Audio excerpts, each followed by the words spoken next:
Bonjour à tous. On va continuer notre série sur le livre des Actes. Cette série qu'on a intitulée « Jésus continue d'agir ». Et aujourd'hui, on va voir le deuxième épisode d'une confrontation que les apôtres ont eue avec les autorités politico-religieuses de l'époque. La semaine dernière, on a eu le culte de l'IBG. La semaine d'avant, c'était l'épisode de Ananias-Saphira. Et il y a 3 semaines, on avait vu la première partie de cette confrontation entre les apôtres. En l'occurrence, c'était Pierre et Jean et les autorités. Ces autorités avaient interdit les apôtres de parler au nom de Jésus. Ils avaient décrété une nouvelle loi, pour ainsi dire, comme quoi ils n'étaient pas autorisés à évangéliser.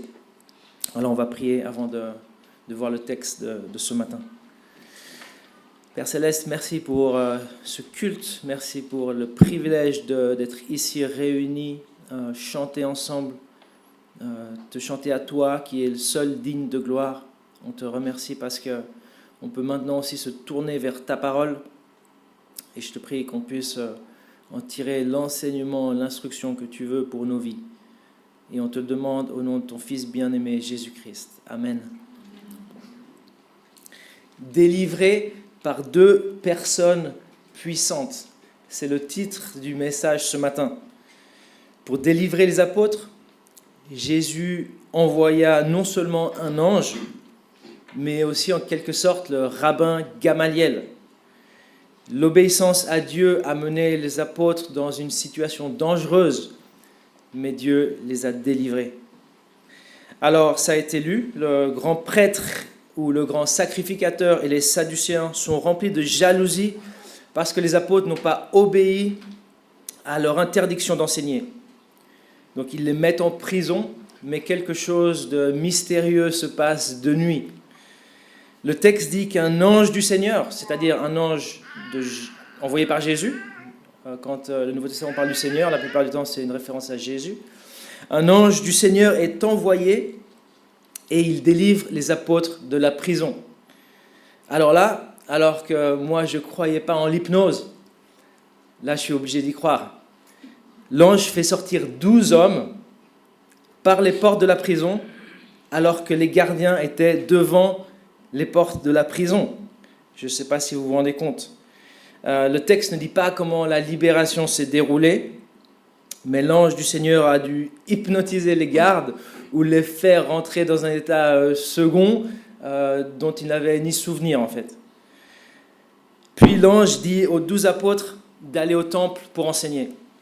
Regardez le verset 20, on va le lire de nouveau. Le verset 20 dit « Allez-y, tenez-vous dans le temple et annoncez au peuple toutes les paroles de la vie nouvelle. » Ils viennent de se faire arrêter, mais l'ange leur dit de continuer malgré l'opposition.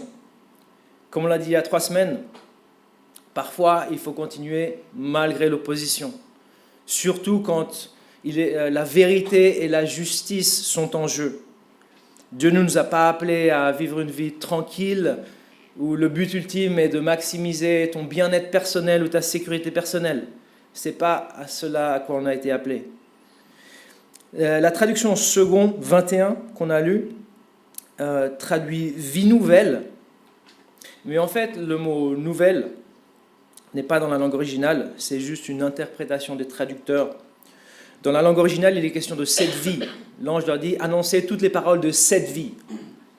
Ça, on le voit dans la version de Louis II, qui dit ceci, hein, allez, tenez-vous dans le temple et annoncez au peuple toutes les paroles de cette vie. Alors, de quelle vie est-il question ? Eh bien, si on regarde au contexte du livre des Actes, il est plutôt question de vie après la mort, c'est-à-dire de vie éternelle, que de vie nouvelle. Pierre et les apôtres avaient parlé au peuple de la résurrection des morts, en Actes 3,15. Pourquoi les Sadducéens étaient-ils si furieux ? Parce que les Sadducéens ne croyaient pas en la résurrection, en une résurrection des morts, et c'était justement le message des apôtres, la résurrection des morts de Jésus-Christ. Pierre et les apôtres parlaient au peuple de la vie éternelle rendue possible par la résurrection de Jésus. Donc cette vie pourrait faire référence à la vie éternelle plutôt que la vie nouvelle. Mais le fait que la langue originale ne parle ni de vie nouvelle ni de vie éternelle, en fait, doit nous faire penser à quelque chose d'autre.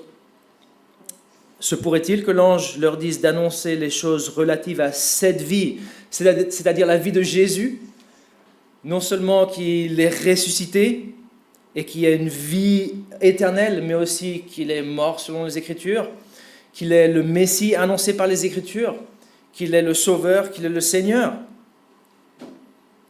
Moi, c'est mon interprétation préférée. Mais peu importe, les apôtres libérés de l'emprisonnement obéissent au commandement du Seigneur et ils se rendent au temple. Au même moment, les autorités se réunissent pour attendre la venue des apôtres. Et ils envoient le commandement des gardes, ils les envoient chercher. Et les envoyés reviennent. Et ils leur font un rapport. Ils leur disent que la prison était vide, que les portes étaient fermées et que les gardiens étaient devant les portes comme si de rien n'était. Alors là, c'est la surprise. Parmi les 70 membres du Sanhédrin, l'organe judiciaire de l'époque, le tribunal civil et judiciaire de l'époque. C'est l'étonnement total, mais c'est un peu aussi l'ironie, parce que alors qu'il leur avait interdit de prêcher et qu'ils se creusent la tête pour savoir qu'est-ce qui s'est passé, les apôtres sont au temple en train de prêcher et en train d'annoncer la bonne nouvelle au peuple. Alors tout à coup, quelqu'un vient leur dire que ces hommes qui étaient en prison, les apôtres, on pense que c'est les 12 apôtres, hein, le texte dit les apôtres, que ces hommes qui étaient en prison sont en train d'enseigner dans le temple. Alors, ils les font venir, cette fois sans l'utilisation de la force, parce que le peuple, en fait, est du côté des apôtres, et il les présente devant le tribunal, devant le Sanhédrin. Et là, au lieu de comprendre ce qui s'est passé, au lieu de poser la question « Comment vous êtes sortis de la prison ?», le grand sacrificateur ou le grand prêtre, hein, c'est la même personne. Certaines traductions disent le grand sacrificateur, d'autres disent le grand prêtre. Et le grand prêtre, au lieu de demander comment ils ont été libérés, comment ils sont sortis de la prison, il leur dit mais on vous avait interdit de prêcher ce nom-là.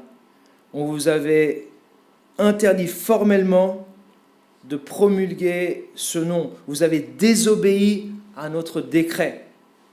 Vous avez enfreint la loi qu'on avait promulguée. À ceci, Pierre répond. C'est toujours Pierre qui fait les discours. C'est un peu celui qui parlait pour les apôtres. Pierre fait un discours de plus. Dans le livre des Actes, c'est le 5e discours qu'il fait. Et ce discours ressemble beaucoup à celui qu'il avait fait déjà devant ses autorités politico-religieuses dans la première partie de cet épisode qu'on a vu il y a 3 semaines. Pierre leur dit, sans aucune peur, on dirait, peut-être d'une manière téméraire, vous avez tué Jésus, que Dieu a ressuscité, nous sommes témoins de ces choses. Il leur dit que le pardon des péchés est disponible en Jésus seul et que eux se doivent d'annoncer ces choses. C'était le commandement de Dieu. Il leur dit qu'en fait, il vaut mieux obéir à Dieu qu'obéir aux hommes. On le voit au verset 29. Donc ça, c'est la première chose, et c'est peut-être la plus importante que j'aimerais souligner ce matin. Obéir à Dieu est plus important qu'obéir aux hommes. C'est quelque chose qu'on avait vu il y a 3 semaines, quand on avait vu la première partie du conflit, quand Pierre dit à ces mêmes autorités, est-il juste devant Dieu de vous obéir vous plutôt que Dieu ? Jugez-en vous-même. Pour les apôtres, c'était devenu clair qu'obéir à Dieu était plus important qu'obéir aux hommes. Ils avaient compris que quand un commandement humain s'oppose à un commandement divin, c'est non seulement un droit, mais un devoir de désobéir au commandement humain. Le chrétien a parfois le devoir de désobéir aux autorités civiles. Alors pour tous ceux qui se frottent les mains par rapport à l'idée d'avoir la permission de désobéir, il faut rappeler que ce droit est accordé uniquement quand il y a une opposition directe un commandement de Dieu. C'était le cas ici. C'était le cas. L'ange leur avait dit « Allez annoncer au peuple toutes les paroles de cette vie, de Jésus, de la vie éternelle, de la vie nouvelle. » Et eux leur avaient dit « Ne prêchez pas au nom de Jésus. » Il y avait une opposition directe. La norme pour le chrétien, c'est d'être soumis aux autorités. Romains 13, 1 à 2 dit que chacun se soumette aux autorités qui nous gouvernent, car toute autorité vient de Dieu, et celles qui existent ont été établies par Dieu. C'est pourquoi celui qui s'oppose à l'autorité résiste à l'ordre que Dieu a établi, et ceux qui résistent attireront une condamnation sur eux-mêmes. Alors cet épisode nous fait réfléchir au commandement de prêcher la bonne nouvelle face aux diverses interdictions au prosélytisme religieux dans nos pays. Que faut-il penser sur les interdictions de faire du prosélytisme religieux? Que faut-il penser, sachant que nous avons le commandement divin de prêcher la bonne nouvelle? Que penser, par exemple, des interdictions au prosélytisme religieux sur le lieu de travail, sachant que Dieu te demande de faire des disciples? Eh bien, premièrement, il faut noter que le commandement de faire des disciples est la mission collective de l'Église. Bien que tu ne doives jamais renier Jésus et que tu aies ton rôle à jouer, tout ne repose pas sur toi. Nous sommes un corps, et dans un corps, il y a différents organes, et chaque organe a son rôle respectif. Ce que je veux dire, c'est que je ne suis pas certain que Dieu te demande toujours, par exemple, de désobéir à un employeur qui t'interdirait de partager ta foi au travail. Il me semble que tu ne désobéis pas forcément à Dieu si tu obéis les directives de ne pas faire du prosélytisme au travail. Par contre, si tu n'es pas impliqué d'une manière ou d'une autre dans la mission collective de l'Église de faire des disciples, alors là, oui, tu désobéis au commandement de Dieu. Si tu ne participes pas avec ton temps ou tes ressources dans les efforts de l'Église pour apporter l'Évangile, tu enfreins le commandement divin d'obéir à Dieu et de faire des disciples. Moi, je suis reconnaissant pour les missionnaires, les évangélistes et les pasteurs dans les différents endroits du monde, parce qu'ils sont au front. Mais tout comme dans une armée, ceux qui sont au front ont besoin de toute une logistique et d'un soutien derrière. Si tu n'es pas au front, ne laisse pas tomber ceux qui y sont. Soutiens-les par tes ressources. J'ai écouté récemment que certaines œuvres missionnaires pêchent, non pas par manque de missionnaires, alors qu'il en faille toujours plus, mais par manque de moyens pour soutenir ces mêmes missionnaires. Moi, je suis content d'être dans une assemblée qui soutient l'œuvre missionnaire, qui soutient la mission collective de l'Église de faire des disciples. C'est un privilège de faire partie d'une Église qui donne à des missionnaires, des œuvres missionnaires et des instituts bibliques qui forment des pasteurs. Continuons à le faire. C'est le commandement de Dieu pour son Église d'apporter l'Évangile aux nations. C'est la grande commission. Maintenant, ce que dit le point 1 là, obéir à Dieu est plus important qu'obéir aux hommes, ça demande que tu choisisses ton camp. Même si on vit dans un pays qui a un héritage chrétien, tu pourrais un jour ou l'autre être confronté à un choix très clair. Obéir aux hommes ou obéir à Dieu. Et là, ça demande que tu choisisses ton camp. Alors moi, je vais t'encourager à choisir ton camp. Choisis ton camp comme Daniel et ses amis, qui ont choisi de désobéir au décret du roi et d'adorer la statue. Choisis ton camp comme les sages-femmes au temps de Moïse, qui ont décidé de désobéir au décret de Pharaon et de laisser et de préserver la vie aux nouveau-nés. Choisis ton camp comme des milliers de chrétiens dans les premiers siècles de l'ère chrétienne, qui, sous l'empereur Dèce, Valérien, Dioclétien, ont refusé de sacrifier aux idoles alors que c'était un décret, c'était une loi. Choisis de plaire à Dieu. Dieu ne va pas te laisser tomber. Dieu peut délivrer, il en est infiniment capable. Dieu peut te délivrer, il en est infiniment capable. Choisis de l'obéir lui. Je crois que trop souvent, on obéit aux hommes plutôt qu'à Dieu parce qu'on a peur un peu des conséquences d'obéir à Dieu. On croit que Dieu n'est pas capable d'intervenir et de nous sauver des fois de ce que ça peut nous amener, obéir à Dieu. Mais Dieu nous rappelle qu'il n'y a pas un seul moineau qui tombe du ciel sans son autorisation. Il n'y a pas un seul cheveu de ta tête qui tombe sans son autorisation. Dieu est infiniment capable de te protéger, de te délivrer. Il va prendre soin de toi. Alors Pierre dit au grand prêtre que lui et les autres apôtres sont témoins de toutes ces choses, de la mort de Jésus-Christ, de sa résurrection, ainsi que le Saint-Esprit que Dieu a envoyé pour ceux qui obéissent. Ça veut non seulement dire que l'obéissance est une condition nécessaire pour être rempli de l'Esprit, mais ça veut aussi dire que les Sadducéens et le grand prêtre sont dans la désobéissance. Alors là, le souverain sacrificateur et les Sadducéens, ils sont furieux. Ils ont compris que les apôtres les accusent indirectement de désobéir à Dieu. Ils veulent les faire mourir. Mais c'est à ce moment-là que Dieu intervient de nouveau. Il avait d'abord intervenu par son ange, et maintenant il intervient par un des membres du Sanhédrin, le rabbin Gamaliel. Dieu prend soin de ses témoins. Il prend soin de ses témoins. Alors, qui est ce Gamaliel ? Eh bien, le verset 34 nous dit, c'est un membre du Sanhédrin. C'était un pharisien dans ce Sanhédrin. La plupart des 70 membres du Sanhédrin, de ce tribunal judiciaire et civil juif, la plupart c'était des Sadducéens. Les pharisiens étaient une minorité. C'est les historiens qui nous disent ça, en particulier l'historien juif Flavius Joseph. Et en tant que pharisien, Gamaliel était avait naturellement plus de sympathie par rapport à la position théologique des apôtres qui parlaient de la résurrection.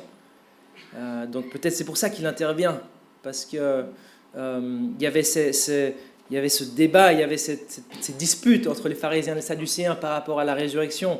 Les sadducéens disaient il n'y a pas de résurrection, les pharisiens disaient oui, il y a une résurrection. Alors peut-être Gamaliel intervient pour ça. À cause de ça, Dieu utilise des gens qui ne croient même pas en Jésus-Christ pour sauver les siens.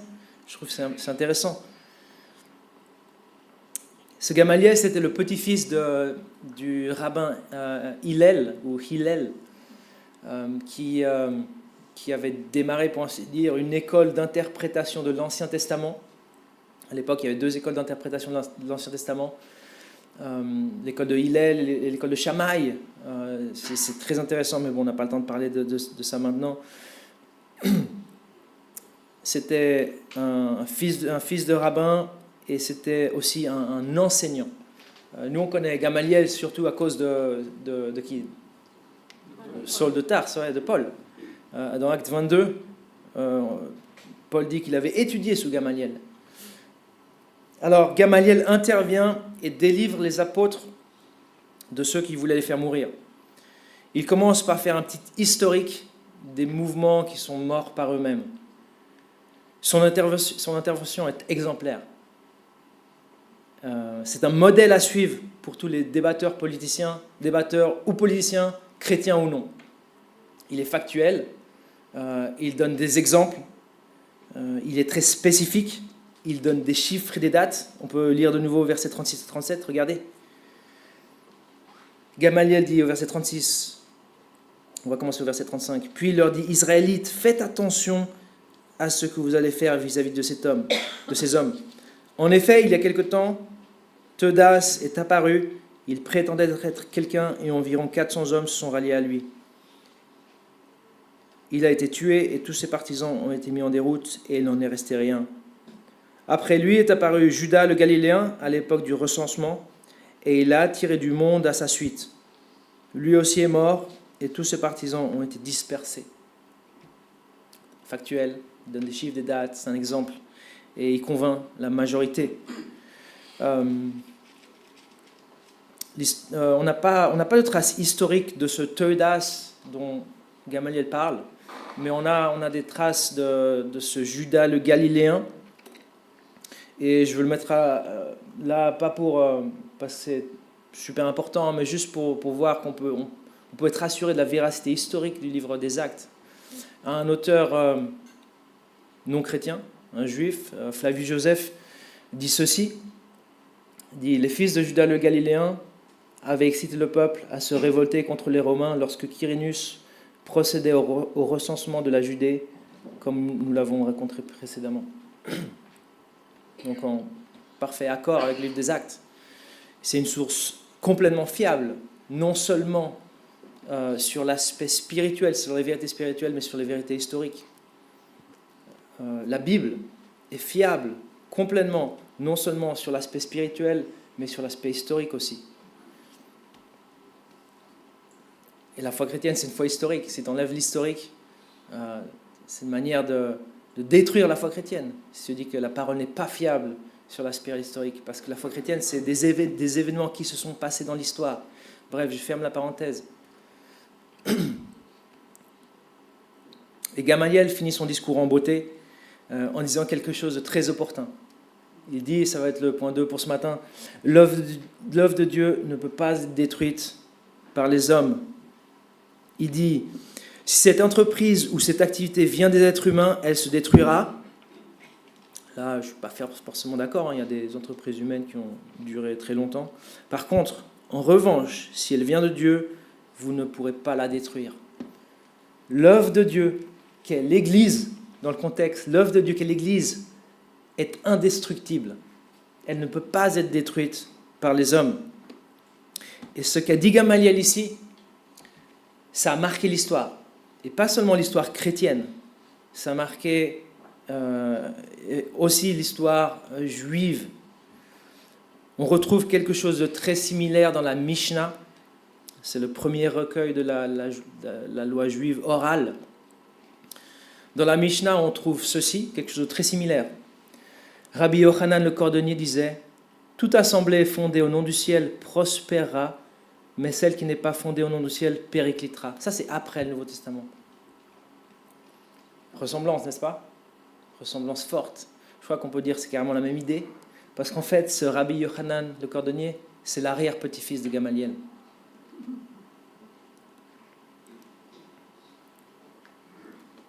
L'œuvre de Dieu ne peut pas être détruite par les hommes. Et là, je vais faire une parenthèse au cas où tu as entre tes mains la Nouvelle Bible de Second, que j'aime beaucoup. Si tu as la Nouvelle Bible Second, j'aime beaucoup, mais là, je ne suis pas forcément d'accord par rapport à la traduction. Tu verras ça, si tu as la Nouvelle Bible Second. S'il s'agit d'une décision ou d'une œuvre humaine, elle disparaîtra. Mais si cela vient de Dieu, vous ne pourrez pas les faire disparaître. Ça ne parle pas de l'œuvre de Dieu. Ça parle des apôtres. Et si tu regardes la plupart des versions modernes en anglais, tu trouveras la même chose. Si j'ai mis une version très, très utilisée dans le monde anglophone, qui dit la même chose. En gros, il dit que ce n'est pas l'œuvre de Dieu qui ne peut pas être détruite, c'est les disciples, les apôtres qui ne peuvent pas être détruits. Donc je fais cette parenthèse parce que mon point, c'est par rapport à l'œuvre de Dieu. Je peux pas, si je peux revenir ici. L'œuvre de Dieu ne peut pas être détruite par les hommes. Mais il y a effectivement certaines versions qui disent vous ne pourrez pas les détruire, les apôtres. Donc, pourquoi on a ces différences? Je fais une petite parenthèse de nouveau, parce que c'est quelque chose qu'on va voir dans notre étude du livre des Actes. C'est parce que il y a des manuscrits, les manuscrits grecs, il y a une différence. On parle d'une variante textuelle ou d'une leçon différente. Pour ceux qui savent de quoi je parle, et pour ceux qui ne savent pas, c'est pas grave. C'est le type de texte alexandrin et occidental qui parle de eux, des apôtres, les faire disparaître. Et le type de texte byzantin parle de l'œuvre de Dieu, de l'activité de Dieu. Elle ne peut pas être détruite, l'œuvre de Dieu. Moi, je n'ai pas d'avis tranché ici. Dans tous les cas, on sait que l'œuvre de Dieu, qui est l'Église, ne peut pas être détruite. Qu'est-ce qu'a dit Jésus à Pierre, juste après qu'il fasse sa confession, qu'il le déclare comme le Fils de Dieu? Que dit Pierre, que dit Jésus? Il dit: les portes du séjour des morts ne prévaudront pas contre elle. L'œuvre de Dieu, qu'est l'Église, ne peut pas être détruite par les hommes. Alors moi, j'ai envie de te dire, alors engage-toi dans cette œuvre, dans une œuvre indestructible. Souvent, les gens cherchent un but à leur vie, de faire quelque chose de grand. Investis-toi dans cette œuvre qui est là, qui était là dans le passé, qui est là et qui va continuer d'être là, dans cette œuvre permanente. Investis-toi à fond. Mieux vaut faire quelque chose de petit dans une œuvre éternelle qu'est l'Église, que quelque chose de très grand dans une œuvre temporelle qui va passer, qui va être détruite. L'Église n'est pas une tendance ou une mode. C'était là depuis longtemps et ça continuera. Participe à quelque chose d'éternel qui va au-delà de ta propre vie. Alors tout le monde se range du côté de Gamaliel. C'est un peu normal, hein, il les a mis au pied du mur. Il les a dit, il ne faut pas être en train de combattre contre Dieu.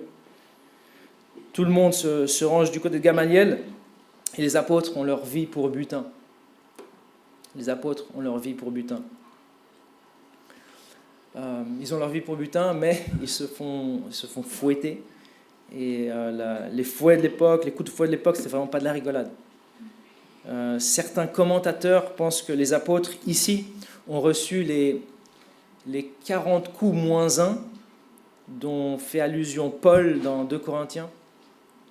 Paul dit que plusieurs fois, il a eu droit aux 40 coups moins 1. Les 40 coups moins 1, c'était la punition la plus sévère avant la peine de mort. C'était pas un petit truc. La source que j'ai lue disait que c'était 13 coups par le dos sur une épaule, 13 coups par le dos sur l'autre épaule et 13 coups sur le torse. Et pourquoi 13, 39 coups? Les Juifs donnaient 39 coups par peur d'avoir mal compté, pour pas désobéir en fait à ce que disait l'Ancien Testament. Parce qu'en fait c'est basé sur l'Ancien Testament, dans Deutéronome 25. Le texte dit: si le coupable mérite d'être battu, le juge le fera s'allonger par terre et frappera en sa présence d'un nombre de coups proportionnel à la gravité de sa faute. Il ne lui fera pas donner plus de 40 coups. Et l'habitude, c'était de donner 39 coups si tu voulais vraiment donner la peine maximale avec ces coups de fouet, cette flagellation. On sait que les Romains utilisaient un fouet à trois cordes auxquelles ils mettaient des morceaux d'ossement et de métal pour infliger plus de lésions. C'était probablement la pire expérience par laquelle tu pouvais passer. Certains n'avaient pas survécu à ce châtiment, même si la mort était quelque chose d'assez exceptionnel apparemment selon les historiens. C'était le châtiment qu'avait eu Jésus avant sa crucifixion. Alors ce qui surprend, c'est que les 12 se sont fait flageller, probablement les 40 coups moins 1, et ils sont heureux, ils sont joyeux, justement parce qu'ils ont été flagellés. C'est ce que dit le texte dans le verset 41. Les apôtres quittèrent le Sanhédrin joyeux d'avoir été jugés dignes d'être maltraités pour le nom de Jésus. Il peut y avoir de la joie à être maltraité pour le nom de Jésus. Alors n'ayons pas peur. N'aie pas peur. Cherche à plaire à Dieu premièrement. Obéis-le, lui. Il peut y avoir de la joie à être maltraité pour Jésus. Parce que quand tu obéis à Jésus, c'est fort possible que tu reçoives les conséquences de cela. Mais Dieu ne va pas te laisser tomber. Il est infiniment capable de te délivrer. Et en plus de ça, il peut y avoir de la joie à être maltraité pour le nom de Jésus. Et ces apôtres ont eu la joie, non pas parce qu'ils n'allaient pas savoir comment dormir, ils ne pouvaient pas dormir sur le dos ni sur le ventre. Ils ont de la joie parce qu'ils ont été maltraités pour le nom de Jésus. Il y a de la joie à être persécuté pour Jésus parce que les persécutions ne sont pas signes de mécontentement de la part de Dieu. En fait, c'est tout le contraire. Ce n'est pas un signe de mécontentement, c'est tout le contraire. Regarde le verset 41. Regarde le verset 41 avec moi. Les apôtres quittèrent le Sanhédrin, joyeux d'avoir été jugés dignes d'être maltraités pour le nom de Jésus. Il y a le mot digne qui apparaît là, jugé digne. Alors je vous fais une question, je vous pose une question. Ils ont été jugés dignes par qui? Par Dieu. Probablement aussi par ceux du Sanhédrin, mais ça n'allait pas les rendre joyeux. Ils ont été jugés dignes par Dieu d'avoir part aux souffrances de Christ. Le commentateur Marshall dit la chose suivante: ils avaient été considérés par Dieu comme dignes de prendre part aux souffrances pour l'Évangile, ou comme il est dit ici, pour le nom. Les persécutions pour Jésus sont non pas un sujet de tristesse, mais un sujet de joie. Si vous êtes outragé pour le nom de Christ, vous êtes heureux, parce que l'Esprit de gloire, l'Esprit de Dieu repose sur vous. C'est Pierre qui nous dit ça. Le même Pierre qui a souffert ces choses-là, il le dit dans sa lettre. Alors n'aie pas peur. Cherche à obéir à Dieu. Crains-le, lui. Dieu va prendre soin de toi. Il peut te délivrer des conséquences de ton obéissance à ses commandements, quand ceux-ci contredisent les commandements des hommes. Il a envoyé son ange pour sortir les apôtres de la prison, et d'une certaine manière, moi j'ai envie de dire, il a envoyé Gamaliel. Il l'a placé là, pour que Gamaliel, sans forcément vouloir suivre ce que les apôtres disaient, a fait en sorte qu'ils soient libérés. Il y a un proverbe qui dit que, je paraphrase, que le cœur du roi, c'est comme une rivière. Dieu le dirige où il veut. Dieu peut placer des gens qui ne connaissent même pas le Seigneur pour qu'un chrétien soit délivré. Il est tout-puissant. Dieu a 1000 façons de délivrer ses témoins. Il a 1000 façons de délivrer qui il veut. Quand la guerre civile espagnole toucha à son terme, mon grand-père attendait son exécution dans sa cellule de prison. Il s'était engagé par nécessité économique plutôt que par idéologie, mais il avait choisi le mauvais camp. Bien qu'il n'eût commis aucun acte en dehors de ses devoirs militaires, il attendait son tour pour être aligné devant le mur et être fusillé. En tant que gradé, son offense était plus grave que celle d'un simple soldat, et la norme pour les lieutenants comme lui, c'était la peine capitale, le peloton d'exécution par fusillement. Dans la justice militaire de Franco, il y avait trop de monde pour faire comparaître les détenus un par un. Les détenus comparaissaient devant les juges par petits groupes. Dans le groupe de mon grand-père se trouvait quelqu'un qui avait commis certains actes haineux, atroces et prémédités. C'était un vrai révolutionnaire. Cependant, celui-ci avait un parent puissant dans le camp de Franco. C'était une personne influente, et cette influence altéra la justice militaire de Franco. Sa peine fut réduite afin qu'il ne soit pas exécuté, et selon une règle de proportionnalité, la peine de tous les autres du même groupe fut réduite aussi. Ce jour-là, mon grand-père reçut son verdict. Les 9 mois qu'il avait déjà passés en prison comptèrent pour sa peine, et il fut libéré le jour même. Et moi, je suis là pour en parler. Dieu a 1000 façons de délivrer qui il veut. Alors obéis-le. Obéis-le. Je le répète, je crois que trop souvent, on n'obéit pas à Dieu, on obéit aux hommes, on ne craint pas Dieu, on craint les hommes, on veut les plaire à eux plutôt que plaire à Dieu, parce qu'on ne croit pas que Dieu va nous aider, que Dieu est puissant pour nous délivrer quand les conséquences de l'obéissance à lui arriveront. Dieu a 1000 façons de délivrer qu'il veut, alors obéis-le. Obéis-le. Tu ne vas pas partir avant l'heure. Dieu peut te délivrer. Il a envoyé son ange, il a envoyé Gamaliel après. Il va délivrer de nouveau Pierre de la prison dans Acte 12, on va le voir, jusqu'au moment où c'est son heure. Et nous, on ne va pas partir avant notre heure. Confions en Dieu. Il peut nous délivrer jusqu'au moment où il le choisit. Il y a tellement plus à dire sur ce texte. On pourrait parler de cette patience de Dieu envers ces autorités religieuses. Il leur donne une preuve après une autre. Preuve après preuve. Dans sa miséricorde et sa bonté, Dieu donne à ces autorités religieuses preuve après preuve après preuve. Et la patience de Dieu, c'est la même patience qu'il a eue pour ces gens-là, c'est la patience qu'il a pour toi et moi. On pourrait parler de ça. Ça vaudrait la peine. Il y a beaucoup de choses qu'on pourrait dire, mais je crois que ce texte nous montre aussi l'importance de prier pour tous ceux qui exercent l'autorité.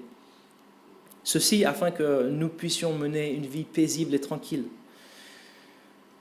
Regarde l'influence que la décision de Gamaliel a eue. Et on va finir avec ça.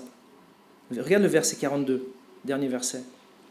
Et chaque jour, dans le temple et dans les maisons, il ne cessait pas d'enseigner et d'annoncer la bonne nouvelle de Jésus le Messie. Dans le temple, de nouveau, grâce à Gamaliel, à ce qu'il a dit, ils étaient autorisés de nouveau à parler dans le temple.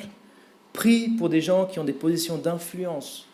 Prie pour des gens qui ont des positions d'influence. Il faut qu'on prie pour nos présidents, pour nos politiciens, pour nos gouverneurs, pour tous les gens haut placés, afin que, comme Paul dit à Timothée, nous menions une vie paisible et tranquille, en toute piété et honnêteté.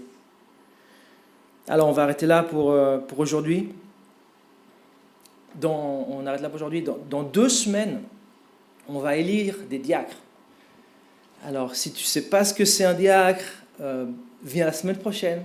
Parce que la semaine prochaine, on va parler de Acte 6. Et bien que dans Acte 6, le mot diacre n'y soit pas, en fait, c'est le passage qui montre l'origine des diacres. En plus, voilà, c'est le texte de ma thèse doctorale. Donc, si tu ne veux pas la lire, viens et je vais essayer de le faire très pratique. Donc, ça sera le texte de la semaine prochaine, Acte 6. On va arrêter là et on va prier. Seigneur, merci pour ces écrits que tu as gardés pour nous. Merci pour cet exemple de ces apôtres qui avaient compris, qui avaient choisi qu'il était mieux de t'obéir toi qu'obéir aux hommes. Et Père, on te remercie parce qu'on vit dans un pays influencé par le christianisme avec des lois chrétiennes, mais on est conscient qu'un jour ou l'autre, il se pourrait qu'il y ait des lois qui sont en directe opposition à tes lois, à toi. Je te prie qu'en ce moment, on puisse avoir ce courage qu'ont déjà eu des centaines et des milliers de chrétiens avant nous, dans l'histoire du christianisme, de faire ce qui est juste devant toi plutôt que devant les hommes. Que tu nous aides, que tu nous remplisses de l'esprit.